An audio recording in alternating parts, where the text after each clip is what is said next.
in this whole realm of functional medicine and kind of looking at disease before it happens. And I think that that is really, really important today, especially when we're talking about learning more about ourselves and being more emotionally intelligent. You know, when we just have come from the doctor and we found out that our cholesterol is 3 times what it should be, we are not going to be our best version. We are not in our highest emotional intelligence state to have that meeting or that discussion. Right. So when we talk about blood work, I love to get really proactive and say, okay, let's look at it in terms of relative to self, relative to traditional ranges, relative to functional ranges.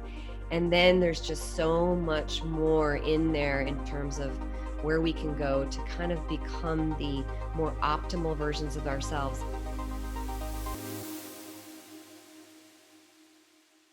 Welcome to episode 17 of the Living and Leading with Emotional Intelligence podcast/show. I'm your host, Brittney-Nichole. This interview with Dr. Kathryn Guylay, well, let's just say it didn't go as I expected it to.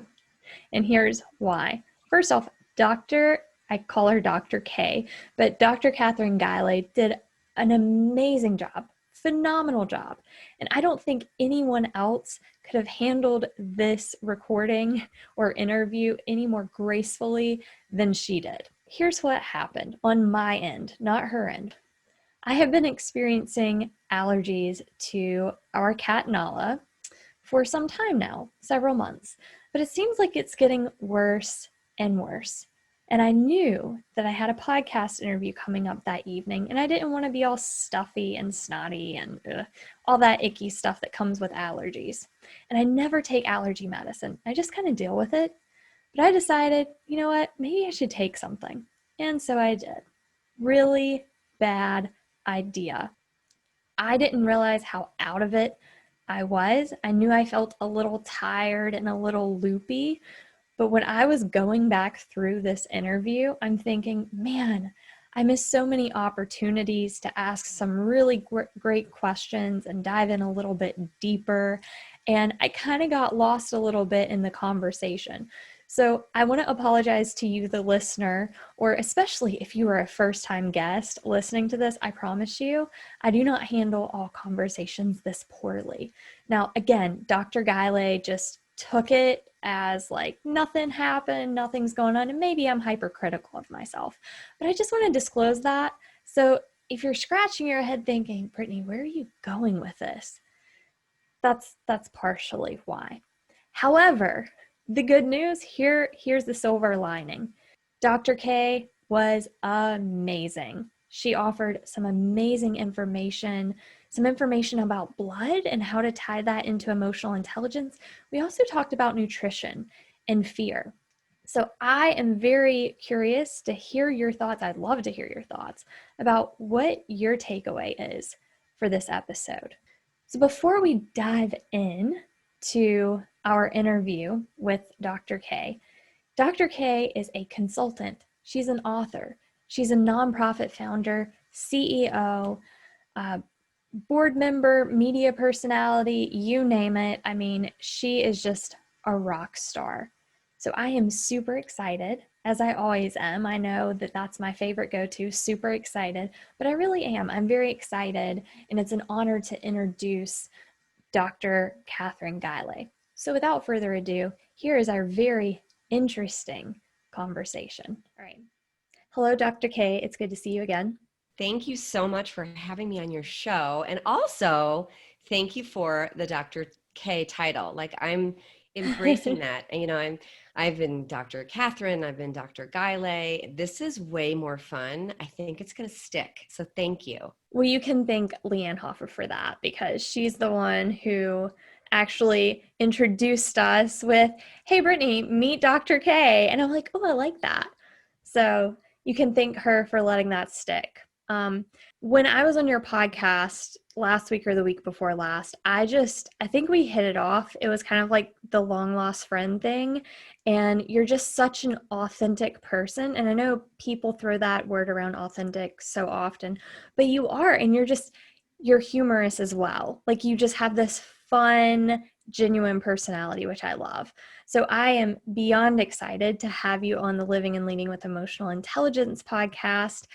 I will say, though, I was a little nervous about the topic because when I reached out to you, I was like, so what do you want to talk about? There's so many different directions we could go. You're like, blood. And I'm like, if you can tie that to emotional intelligence, you go for it. And you're like, I think I can. So I am excited, not only for our listeners, but I'm excited as well personally to learn how we can tie emotional intelligence and blood together. So tell us the spiffy title you came up with for this discussion. Oh, I love it. I love when like great ideas just pop into our heads, typically when we're not at the desk, right? When we're out like in nature, in the shower, like that thing is real. So I was like, why don't we do blood, sweat, and fear? Love it. Because we'll be talking a lot about fear today, and there's so much fear potential right now in the global pandemic and what's happening with the economy. So really, we're going to be talking about fear, what it means, and how more awareness, self-awareness, and yes, emotional intelligence helps us to manage that fear. Yeah, definitely. And for those of you listening, also check out the interview with Dr. Rebecca Heiss, because Dr. Rebecca Heiss is a biologist who actually talks about fear as well. So that's a perfect episode to pair with this one. So, Dr. K, you know a lot about blood, and I'm going to leave it at that because if I go any further, I'm past my level of understanding. So, I'm going to let you just start us off. And before we do that, I want you to just introduce yourself in your own way. That's such a great question because the answer will be different depending on the day, depending on the context. And I know that you typically start out interviews this way. And I'm like, wow, that's really interesting because most people get a bio and they like make it all succinct and then they roll with that. But the idea of having somebody sort of summarize their essence at the start of an interview at that time, at that moment is really interesting. And so I mentioned that I actually had some blood work done today and then I had to take a nap because it was a really long appointment and I'm still recovering from COVID. And so I took a nap, I got up and I meditated, which is what I normally do in the morning. And I'm like, how am I going to introduce myself today? Because so much of what I'm all about is I'm a mom. Like I still have my two kids at home. Normally my daughter would be at college, but she's home because of the circumstances. I just checked in with my son, who's a sophomore in high school, and said, Mama's going to be on an interview across the hall. So let's keep it down a little bit. I've got my two furry babies and my husband who popped in too and said like, can we, do you have a minute? I'm like, not right now. So I'm a mom, I'm a wife, running my house. We all call me like the CMO, like the chief medical officer of the house, because there's so much that we as women and moms and wives do to kind of be the advocate for our family. And that was something that came up during my appointment today with my very compassionate healthcare provider was, wow, Kathryn, like you've been an advocate for yourself through all of these years. I've been through so much of my own medical journey.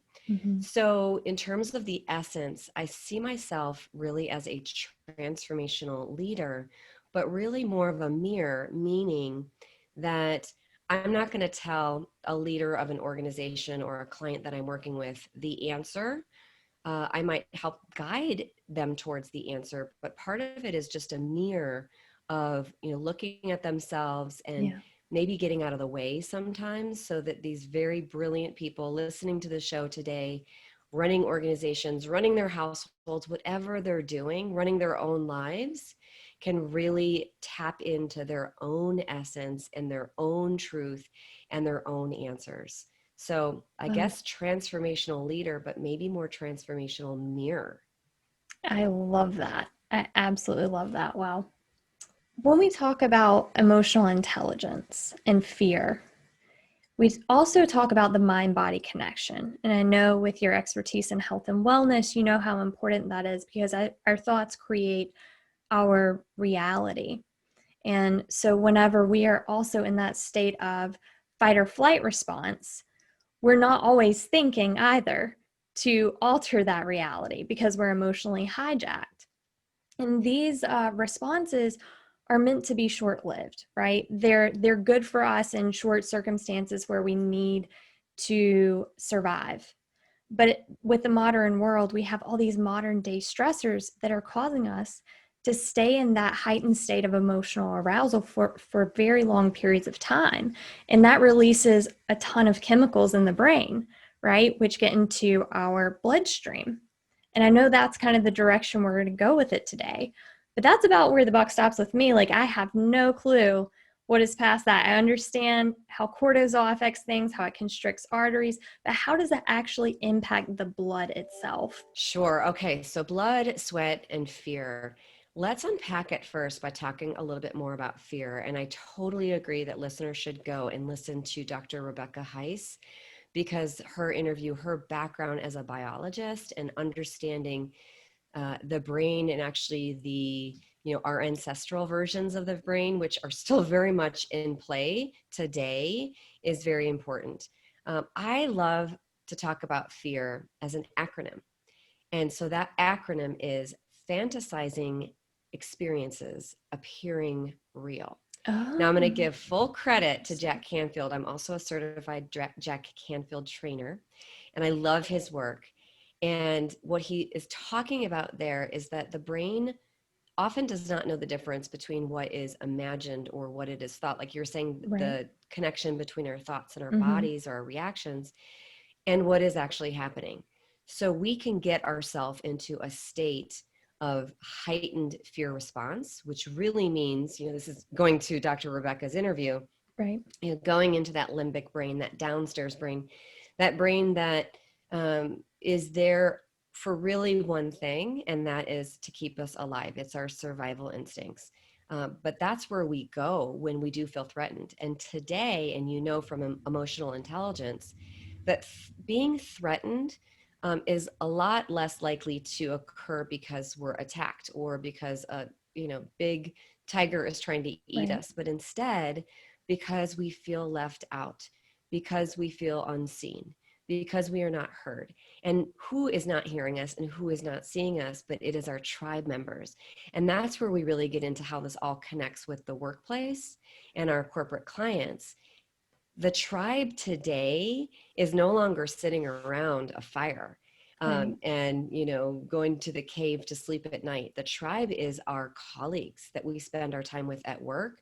We want to feel safe with our colleagues. We want all of those things that provide safety with our colleagues. In Mm-hmm. fact, if you're an adult, you're spending most of your awake hours with your colleagues, so they're your tribe. We Yeah. can talk about picking your tribe carefully, and we can even get into how learning about ourselves, working with somebody like you or like me, that helps people to, put up the mirror and see what's going on behind the mirror. Sometimes we don't even see the many facets that are going on, but always being aware that when we show up in a fear state at work, let's just say, and it's also true in every part of our lives, but if we show up in a fear state, we are not at our highest emotional intelligence level. We are not the best versions of ourselves. Yeah. And we are putting us all as a tribe at risk in that moment. 100%. Because we cannot rationally process information when we are in that state. And I feel like we are so quick to get stuck in a feedback loop because, like you said, there's so many modern stressors that concern us that we never escape this cycle. So it's like, how do you move past that? What are some things we can do, in your opinion, to go past that instinct of reacting, or instinct to react, I should say? Absolutely. So the number one thing that we can all do to manage fear is just to be more aware and more informed. So when I talk about how I work with organizations, it's really funny because most people will bring me in for my business experience, my strategy work and job design and performance metric development and how we align all of that with compensation. Basically, management consulting 101 and Mm-hmm. how we structure organizations to be very efficient, to be very profitable, to grow their revenue.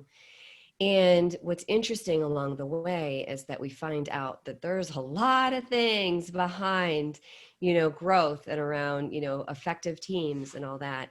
And one of the things that we can do is we can just be more aware of how we're communicating or not communicating, about how, what makes us tick and what makes our team members tick, Yeah. and really just being very aware of that communication and what's happening. And today it's really hard because we know that nonverbal communication, man, it screams, right? Like Yeah. we think what we say is important, but like how we are positioning our body, what we're doing with our feet, if we're in the Right. room. I mean, it's harder today with Zoom, but those foot taps, the directions of the feet, there's all kinds of interesting people that you can study that look at nonverbal communication and how incredibly important that is. But today it's, Zoom can give us a lot too. I mean, you can kind of tell what people are doing with their arms, and you can Yeah. get a sense of tension in people's faces and in their voices. And that's really important too. So it starts with a commitment to being aware of it. And if you're not aware of it, get outside objective help to become more aware. Yeah. I love that you say it takes commitment. That is a huge part of this development, is we have to be committed. This is not a means to an end. So many people think that it is a means to an end. I know, and I don't know if you know from previous experience, I know when I was not emotionally intelligent, maybe you've always been emotionally intelligent, but for me, I know I have not always been.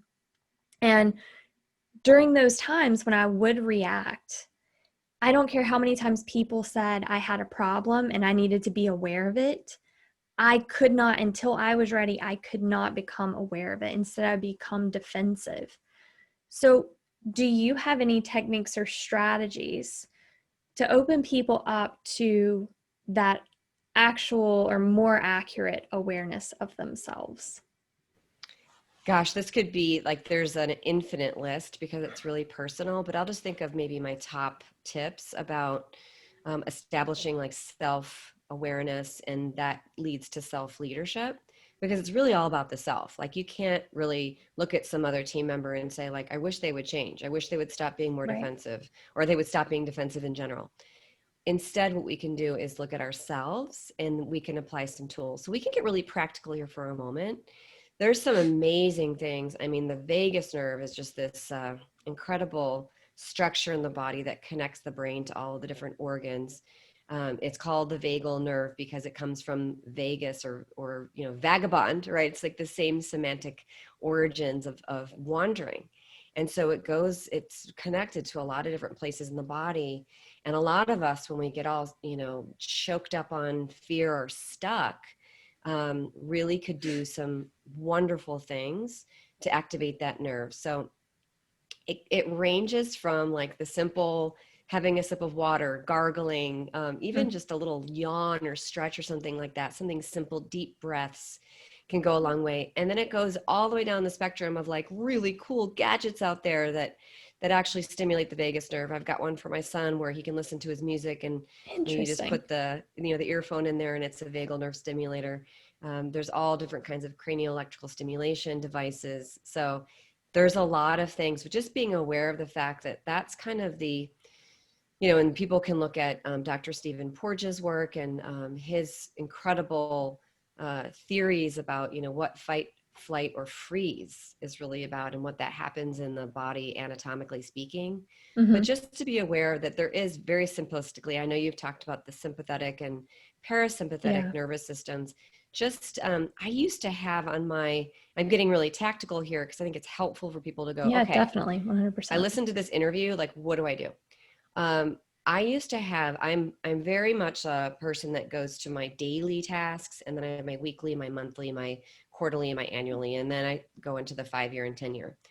But I used to have on I don't need it anymore because it's like, this is one of the first things I do is I had a thing in there that said, what was the thing that I did today to activate the parasympathetic? Oh, Yeah. So it interesting. was like a day, Okay. it was like it was part of my checklist. And it used to feel that way, like, okay, what did I do? But really, if people can become aware of doing that and more frequently, you don't have to spend an hour, doing Right. there's a beautiful device called New Calm, which for people like me that had trouble, athletes and military and anyone that's really just jacked up in their nervous system, might need a little bit of help in kind of understanding what that feels like to go really, really deep. I used to just schedule my, new calm sessions, 20 minutes, sometimes 50 minutes. And that would be a one way I would do it. Or you could just have these little tips, like I said, the gurgling and the, swallowing and deep breathing and a brief meditation. Those are kinds of things that are better done more frequently, because otherwise, and you've probably seen this, the stress response. Stress is a good thing. Like eustress, if we didn't have stress, when I'm saying eustress, I'm doing, the EU. Right. Um, if we didn't have any stress at all, we wouldn't get out of bed. Like stress is actually a good thing to a Yeah. certain degree, but it's how we respond. And what I learned, and there's different techniques that you can go see somebody and actually do an assessment on yourself, a physical and psychological assessment, where it will show your response to stress. And do you fully recover from that, or does it continue to rise? And does it, when I say fully recovered, do you come back down to your resting state and then go back up and then go down? Or do you, and this is what I used to do, is I used to get kind of stressed out. I'd go up into that stress response and I wouldn't come down that far. It was like, come on, I'm no longer doing that difficult math thing or whatever they were having me doing, or trying to, keep the soccer ball within a particular, frame on the computer screen when I was doing the test.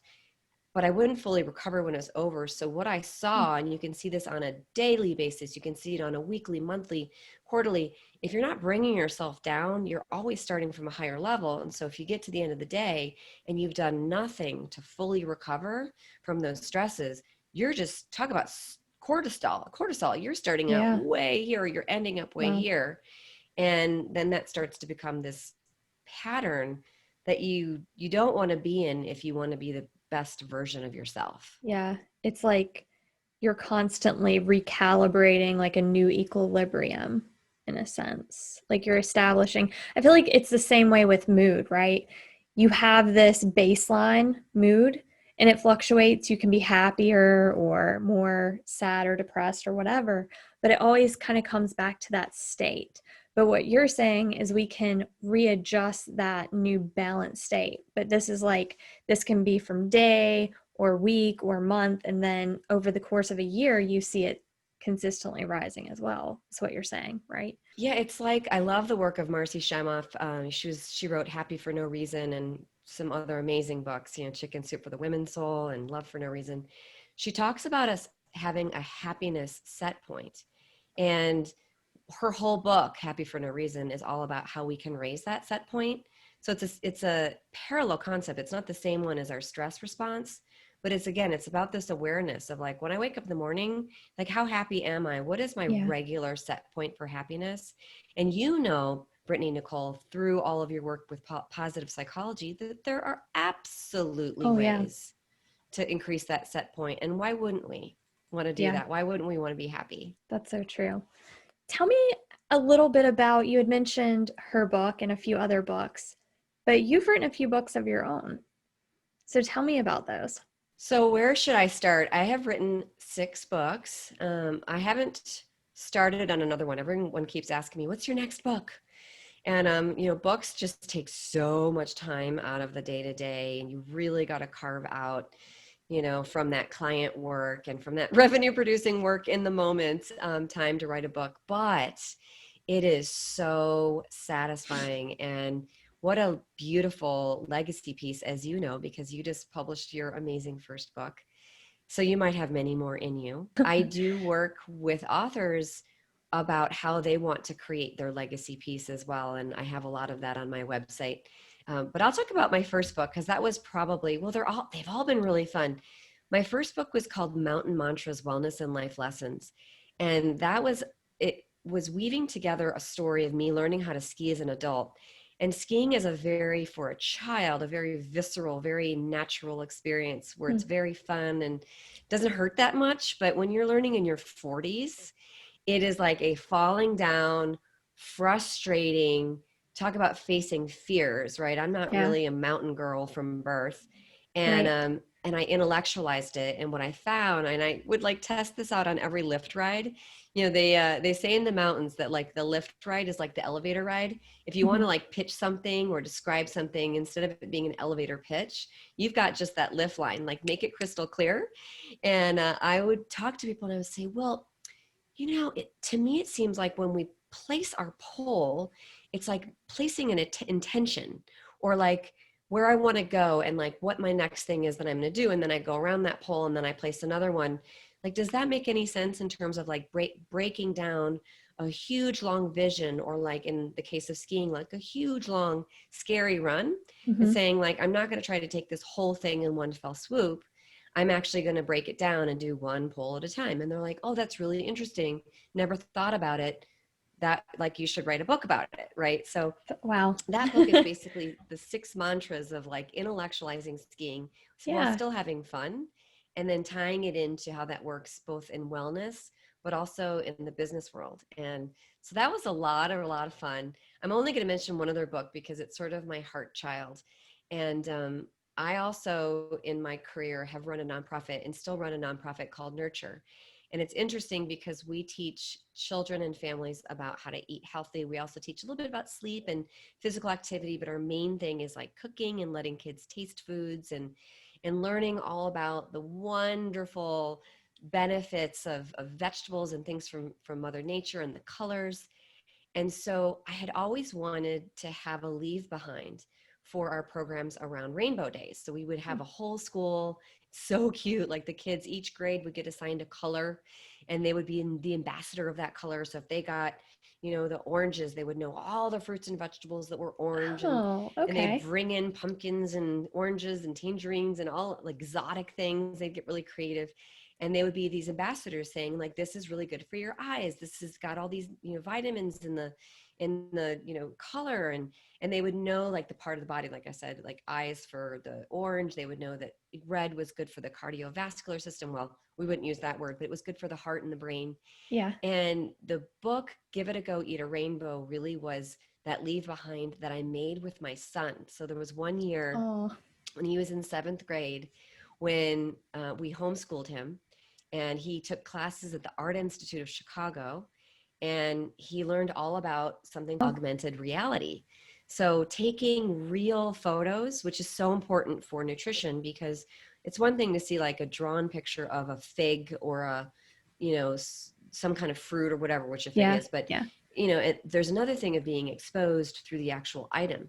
So we layered whimsical drawings, gender neutral, racial neutral, meaning the character could be cut out and colored and put into any outfit or length of hair, whatever, into this book. And then we would bring it to the kids, we'd allow them to create their own Blake. Wow. And then of course it was this leave behind adventure of how fruits and vegetables were good for the body. So to me, I would say that's my love child in terms of a book, because it was just sort of culminating so many years of working with children and families and teachers, and them saying like, Kathryn, this works for like a couple of weeks. The kids are bringing baby carrots in their snacks and they love it, but it fades over time. So what can we do to keep this up?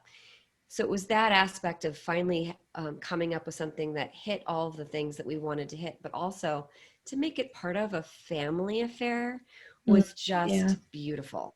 That is amazing. And that's so true with almost anything, right? That behavior or habit has to be consistently modeled, whether that's at home or by the teacher or by peers, or it's just not going to stick. I mean, we are a product of our environment unless we have the emotional intelligence to get out of that gravitational pull that it usually has on us. But I love that. I saw the book on your website and it was very pretty, very colorful. So that's awesome. So I feel like, and I don't know where I may have pulled the gear on the rails. Where do we go with the fruits and vegetables and blood? I feel like I completely took us so off course, which I tend to do in my interviews because I just love natural conversation. How do we know if we have healthy blood or not? And like, what can we do? Tell us more about blood. Sure. And you're not at all off course. We're not off course. We're having fun. This is hopefully really, really fun for the listener. And then we're going to get to some more actionable items about what we can do to learn more about ourselves. Because when we were first kicking this off, I was talking about being a mirror and having more awareness and more education about ourselves. Yeah. Well, when it comes to health, I encourage people to learn a little bit and about some things that are not necessarily super, super high tech or expensive. And so those two things are genes, which I do with my clients, and we look at genetic SNPs and really actionable, not that hard lifestyle interventions that can help us in our individual blueprint, our individual customized SNPs. I know the genes for everybody in my family or for everybody in my family, Oh, wow. and we're all a little different. But we can sit down and we can look at sort of what, oh my gosh, maybe you're not really suited to dairy, maybe you are. Different things about, it's really fun with my daughter who's very active, looking at her physical activity. So genes are one part of it, but then let's get to blood. Okay, so when it comes to blood is been around forever. I have been seeing the same general practitioner since I was 27. I'm now 50. So what I Wow. took upon myself was to actually put all of my blood markers from my blood tests into, it was an Excel spreadsheet at the time, but now it's a Google sheet.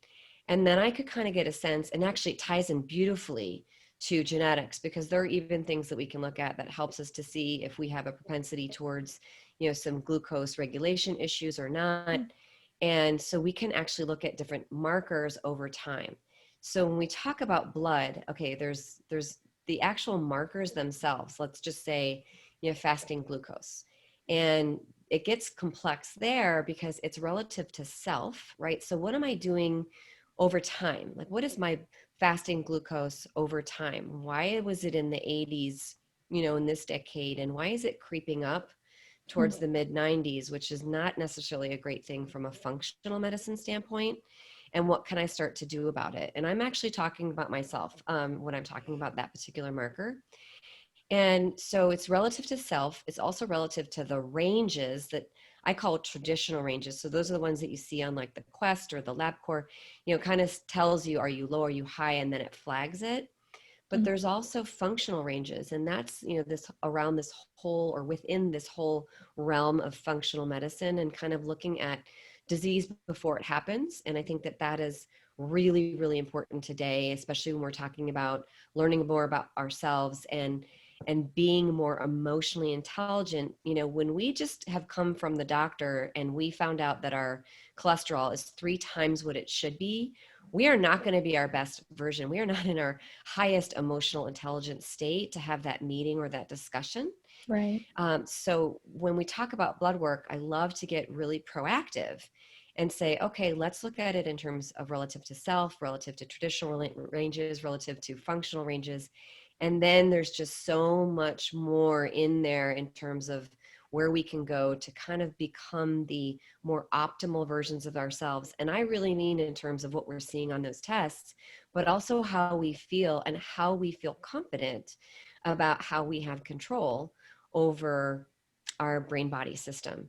And Yeah. and then I'm gonna put this back to you in a second, but I'm also gonna say there's also this thing going on right now about blood type. And so there's a very simple list of different blood types that people can have. It's based on either one's antibodies, your reaction to antigens, which is either A, B, or both, or you can be reactive to nothing, which is an O. So there's that aspect of blood type, but there's also the Rh factor, and that is either you're positive or negative. And so I believe it's important, number one, to know where your blood type is so that you can know, are you a universal donor? Do you happen to have a really rare blood type? And, what can you do if if you're older, if you think you might be coming up towards the point where you need surgery or something, how can you be proactive in your conversations with your medical providers to make sure that, that if you ever were to need blood, my dad had a very significant, heart surgery, and he is OB negative. OB some, or sorry, AB. So you can be you can be A, you can be AB, you can be B, you can be O, and any one of those blood types can be positive or negative. And what's interesting right now with COVID is that they are seeing some correlations, not talking about causations. And I'm not even saying that this is true or black and white. I am saying that they're starting to see some interesting research, and I've been reading through it about one's susceptibility to the severity of symptoms based on Interesting. blood type. And I saw it in my own family. I'm blood type B, so is my husband. We had more severe symptoms. My son is O negative actually, and we didn't even know he had COVID. Like, you couldn't Wow. even tell. He was Wow. completely asymptomatic. So Interesting. I think it's one of those things. It's like it's interesting not to create fear, right? Right. Because there are obviously ways of knowing it, or of managing things, but it's just such a simple test. It's been around forever to know your blood Yeah. type, to know your blood markers. Why don't we just empower ourselves, feel a little bit more in control? And guess what? That fear grip starts to loosen. Yeah. I don't even know what blood type I am. I actually asked whenever I had a biometric screening last year. I said, is there a way you can tell my blood type? They said, oh, well, if you log in under your records, it'll show there. I never saw it, so I have no clue. I feel like that should be something that should be on your license, you know? It's interesting. Here's another great action item if people are interested about their blood type. You can just order a kit. So back in the day, there was this wonderful book called Eat Right for Your Type. And it was following the theory that actually certain blood types align better with certain types of diets. Hmm. And, I'll just say in a nutshell, what this theory says is that, like, blood types O would be more suited towards the, meat eating ancestral kind of diets, whereas the A would be more suited towards like the agricultural, plant-based diets. So I was actually curious about my blood type because of that piece of my nutrition training. And so when I wanted to know my son's blood type, and he wanted to know too, like, you can't make somebody learn something about themselves they don't want to know, but he's like, I Yeah. want to know. You can do it together. So you just order from Eat Right for Your Type. It's $10. They ship it Nice. to your house. You prick your finger. You just kind of put the little drops of blood on a card, and you just use the card to read Oh, what type you are. So it's really easy. It's yeah. $10, and I I'm love totally anything going to where do that. you can do it at home. Yeah, it's Totally going fun. to do that. Um, so you were talking about, when people are provided this information that they have high cholesterol. We're talking about the emotional intelligence piece of that. Acceptance, acknowledgement, first off. I don't know if you want to accept it and not do anything about it. That's not what I mean about acceptance, but saying, yes, this is what I have, acknowledging that, and then saying, what am I going to do about it? Because you were saying that it impacts, they go home and it just kind of impacts everything. So kind of expand on that a little bit more. What all does that impact? Well, sure. Let's take that case where somebody found out that they have very high cholesterol, and then they decide, okay, well, I'm deer in the headlights. I don't know what to do about it. My appointment with my medical provider was 15 minutes, and there was some discussion of a pharmaceutical. I don't really want to go down that route. I'm just going to forget about it. Well, your brain's not going to forget about that, because that actually is a survival, input, right? Mm-hmm. And so they might go home, they might be distracted, might not be listening to the conversation at home. Kids feel like, oh, mom or dad's not present. Then you go to sleep, maybe you don't sleep well. It just starts to Yeah. snowball, but not in a good way. That reminds me of when we were talking about displacement and projection. Remember in our conversation, and how if we do not properly handle that emotion, then we just transfer that emotion. And I think also, like, if someone has high cholesterol, depending on their personality type or how they handle situations, that could cause them to eat things that are less healthy, that increases that, right? I've always been told that it's like bad fats and like cholesterols and eggs, but I don't know a ton about cholesterol now that I'm thinking about it. So Well, what cholesterol is does not a bad cause? thing. We actually produce cholesterol naturally or endogenously in our Really? body. Yeah, it's not a bad Okay, thing at educate me, all. please. I'm I totally mean, when it ignorant comes to to that. eggs, gosh, when I first started teaching nutrition, we had the pyramids, yikes. And then, Mhm. one of my heroes, Michelle Obama, was able to get through the My Plate, and Harvard has a healthy plate that replaces the milk with water. But so on cholesterol, it is not a bad thing. We actually would die without cholesterol. It's a very important, thing that we produce endogenously. But let's go back to this case and then talk a little bit more about emotional intelligence, because I was just thinking that that person you were talking about, they might eat poorly. Well, let's just say this program is now running in the background, right? And we Mhm. can't really stop the program because it's part of our subconscious. And we're worried, and this has to do with our survival. And then we go to an office gathering and there's the most amazing donuts. Like, you're from the South, right? So Oh there's yeah. Krispy Kreme Krispy donuts Kreme, there, definitely. Duck's Donuts. Oh, you said the magic word. and Sorry. right. And so, and I went to undergrad in the South. So, oh yeah, I'm very familiar with Krispy Kreme. And so you haven't had any. In fact, you've had this, like, you've been trying to eat well, but you don't know if it's even having an impact. And so you're frustrated by that. Like, why have I been denying myself? And so I'm going to have Mhm. 3. But then, okay, you're done with the donuts. You're done with that delicious, response that people get to snacking Dopamine on, rush, high yeah. fat, high sugar foods. But then this program starts again. It kicks in and it goes, well, you're such a bad person because you did that. And you know what? What do you want to do? Like, die and leave your kids, like, orphans, and leave your spouse, like, all alone? And by the way, you never really took care of those, end of life documents, and you're so unorganized, and this story is building. And then guess what? You get mad at that person that brought how dare that colleague of mine Mhm. bring those donuts in? Don't they have Yeah. any care for me or for my family or for the fact that I haven't put my end of life documents in place? So it just becomes this thing. And guess what? It gets worse and worse from an emotional intelligence standpoint, because try to sit down with that person that brought in the Yeah. donuts and have a meaningful, tribal, let's feel safe conversation. It's not Yeah. going to happen. I think that's one of the most frustrating things for me whenever I just look at society. And everything that bothers me today that I see, I used to do that, or I used to be that person, or act that way, behave that way. So I I'm empathetic to them, but we have to start taking responsibility, or we're never going to see progress or change. And I thought, what if we approached every situation, every unpleasant situation, as if we had some piece of the fault? Maybe not all the fault, but many people do not approach it with any responsibility. It's instant, defenses go up, right?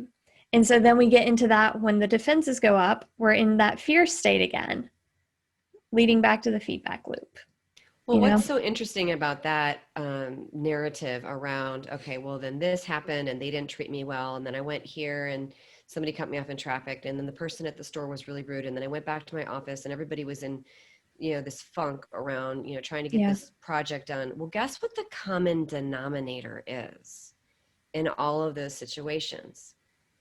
It's you, right? And Yep. I'm not saying you, Brittney-Nichole, I'm saying No, it's no, but it us, was. It right? was, yeah. So yeah, that's another Jack Canfield thing. It's like, take 100% responsibility for Yeah. your life. And Marilyn Settle, who I interviewed on my podcast, she talks about, and she's like one of the top 10 global gurus on customer service.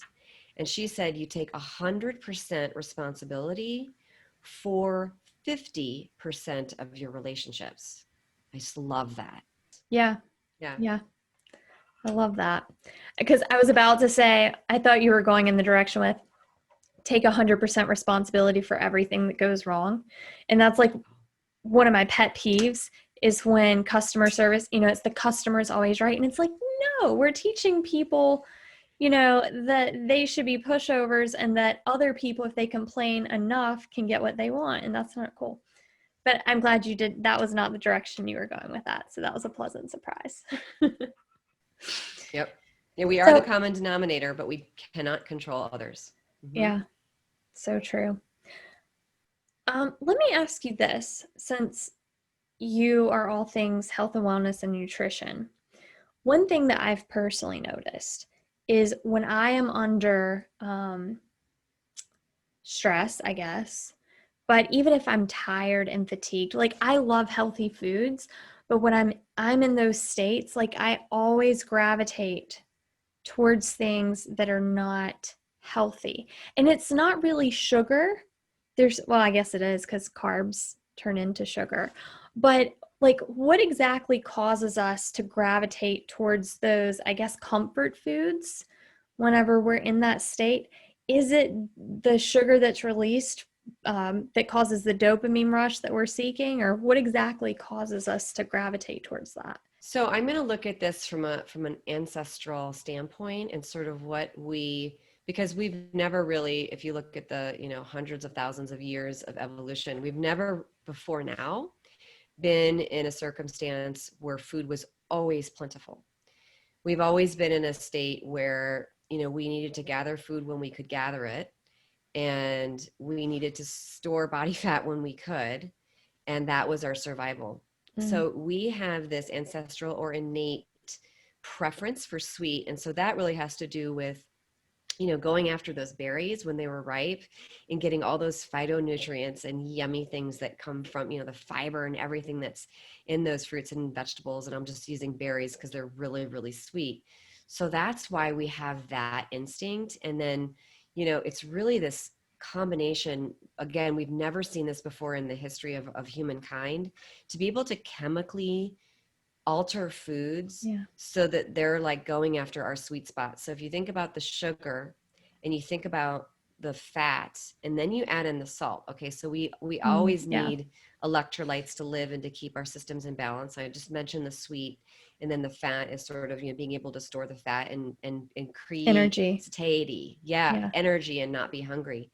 Now what the big food companies are doing now is they're not creating food in gardens, it's in laboratories. And so what we say in my family is like, that's not a food, that's like a food like substance. Those chips or those processed things that we do reach for when we are doing that, I'm putting in air quotes, like the emotional eating, that's a food like substance, and it is altered by very, very smart scientists to trigger those innate or ancestral needs for the sweet, salty, and fat. And it's one of those things. It's like, it's not really natural for it always to be available, and it's not natural for it to be combined the way it is. And it's a really sneaky, smart way to get people addicted, to those tastes, and just have their taste buds, like it just hijacks your ability to control yourself. It's true. Yeah, it's really addicting. Like, it's a problem. I say one more chip, I eat that and I'm like, just one more. And then another one. Yeah. Yep, it's not just you. And with kiddos, I worry so much about sugar. And it's that added sugar. I mean, the fruits and the vegetables, like even carrots, have plenty of sugar, but it's naturally occurring sugar. And, I've heard it said that, sugar is the new cocaine. It's like, it is highly, highly addictive. It's going to the same, basal ganglia, like the very deep parts of our brain. And, I know if I see my kids kind of over consuming sugar, like I clear out and let them, I clear out of the room after, like when it's been an hour and they've had like high sugar intake, they're basically like already, kind of almost like detoxing from it, and kind of it's coming out in strange behavior. Talk about emotional intelligence. We are not highly emotionally intelligent an hour after we've had, 2 pieces of birthday cake with like tons and tons of frosting on it. Interesting. Very interesting. Because our blood sugar, going back to our blood, like our blood sugar has just taken a dive because it was all jacked up, and we released insulin to manage it because our bodies, want to keep homeostasis, and we're not supposed to have all of that, blood sugar circulating. And so we release the insulin, takes our blood sugar down, and we're like, whoa, I don't feel so great. See, I didn't know anything really about that. Like, I heard of insulin, blood sugar's high, but how it worked and how long it stayed in the system, I didn't know. So we're turning this into an intelligent podcast as well instead of just an emotional intelligence podcast. I love that. I love just kind of like bumping all over the place. It doesn't have to, because it, like you said, it all fits together.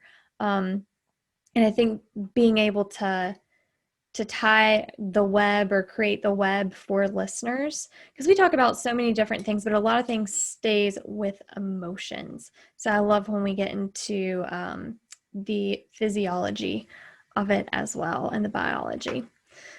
I want to ask you one more thing, because you asked me a stun question as well, or you did quick fire questions. I'm not as quick on my toes with quick fire questions as you are, but I do want to ask, how did you get into your field? Like, how did you, because you can tell you're passionate about it. Sure. Okay. So when I graduated from my master's program in 1995 Mm-hmm. with my MBA from UT Austin, I went right into management consulting, and I worked in that and climbed the ladder all the way up to principal. So I had a seven-figure business that I was running, where I was, selling projects to large corporations, all the ones that we recognize, like, GE and IBM and Motorola, and really having a good time, and felt very, very successful. This was pre-kids, and then also I worked during, my first, my daughter, and then I was on bed rest Oh, actually with wow. my second. So that kind of put a glitch into that whole system. But I really enjoyed the project quality of, working on these outside objective projects, and then just the solutions oriented approach. I mean, a lot of times these companies, you'd think, how am I going to know the answer to this problem that the, top level teams in this huge company, they can't really figure out themselves. And it was about a process, and it was about trusting a process that we had done over and over and over and over. And just, I never really knew what the answer was either, but I knew that the process would get us there. So I Mm. really, really loved that. But because of what happened with my health, it was really complex when I had my second child. I won't go into all of it, but it did include things like, surgery and an infected incision Wow. and lots of antibiotics. And just, it was my first real entrance into the world of repeated medical care and some of the frustration that comes with that. I Yeah. think a lot of people that are in my field, sort of natural medicine, maybe even had sick childhoods, and so they really have that deep rooted passion to help others through what is a very, very painful time and confusing time. But mine was sort of later in life. So that was sort of what happened there. And then when my daughter was born in 2000, I learned that 1 out of 3 kids that were born in the year 2000 will develop diabetes if they follow the standard American diet, which strangely or Really? not, is SAD, right? Standard American diet. And it's 2 out of 3 for kids that are in diverse populations, low income families. Yeah. And Yeah. it just, that broke my heart. And, but not so much that I wasn't ready to do something about it.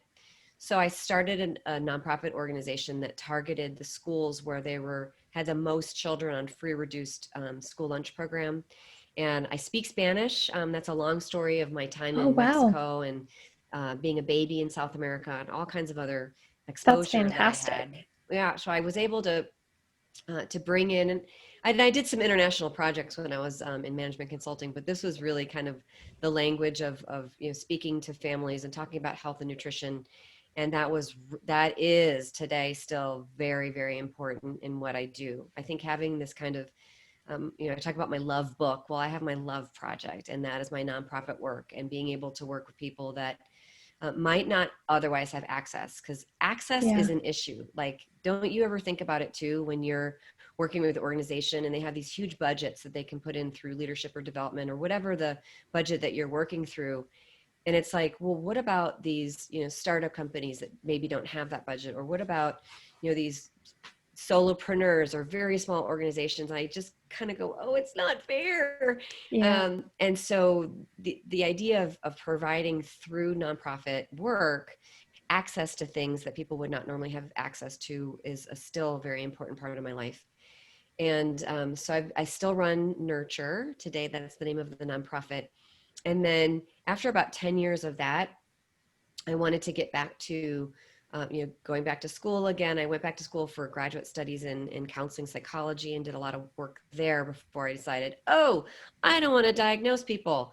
That's not what I want to do. I don't want to put labels on people. And Yeah. that's a whole different profession. I love everyone that's in that field, and I'm working side by side to take the stigma of getting help and getting therapy.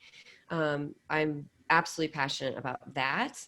But the natural medicine part really was just, it was an interesting coupling to growing up in the household of a Yale trained biochemist, really Mm. more on that traditional side.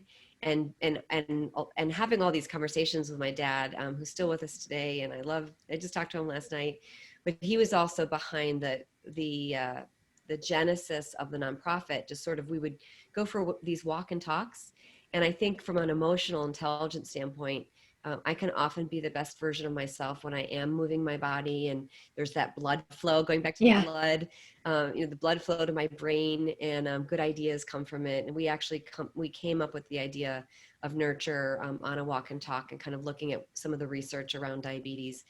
The natural medicine allowed me to have my own stake in the world of health, because it was very different than what my dad was trained in. And, he was the chairman of 2 departments at a medical school.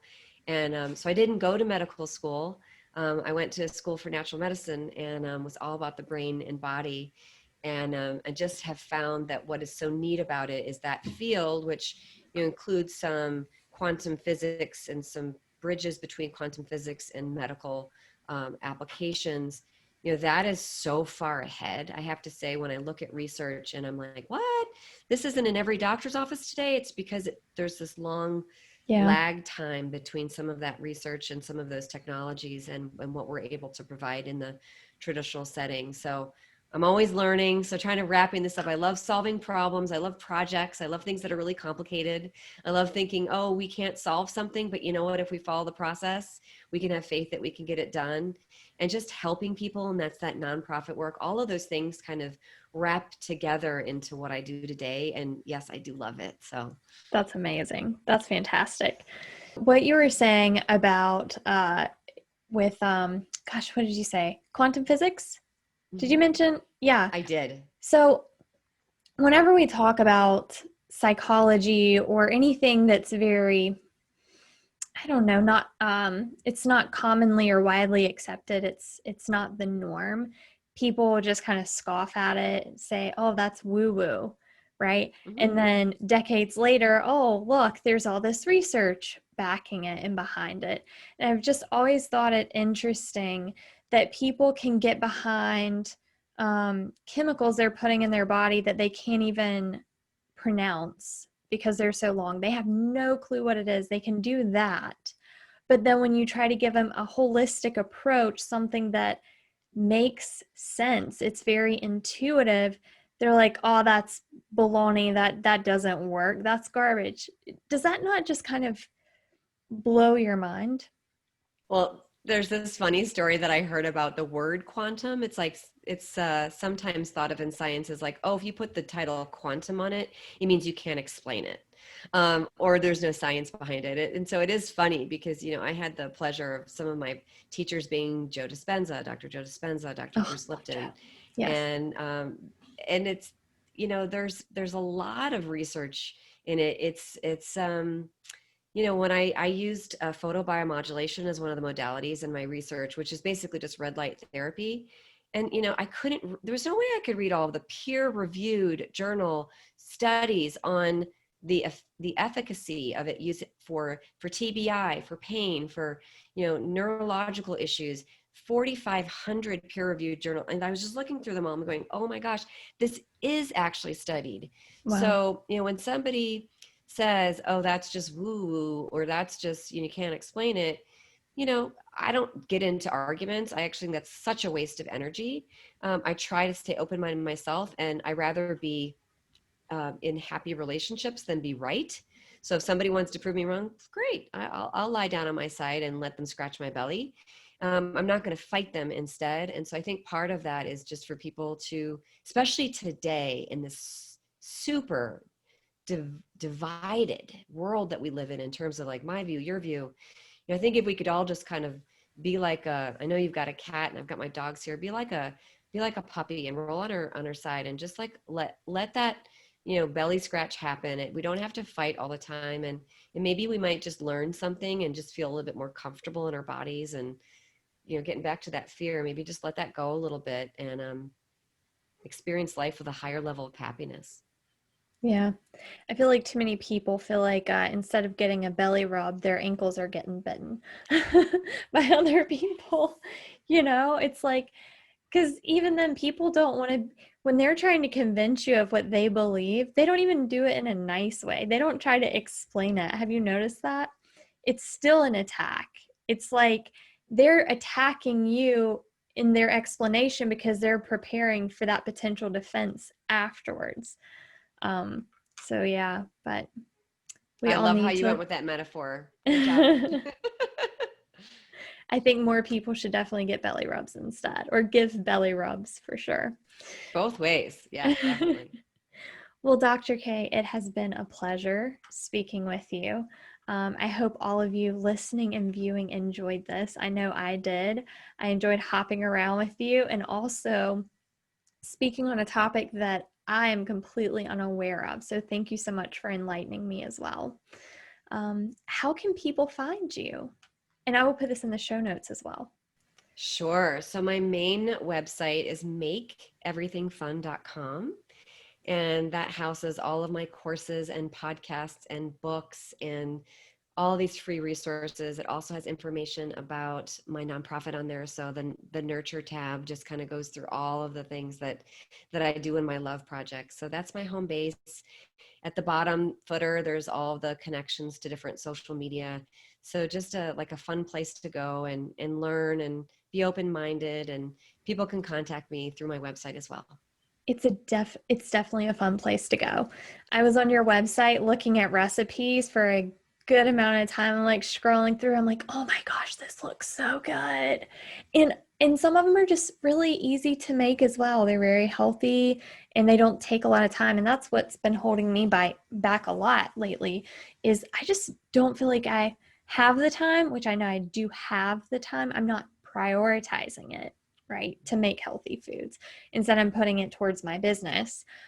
But I am definitely working on that because I have noticed, I told you about my cat allergies at the beginning of the call.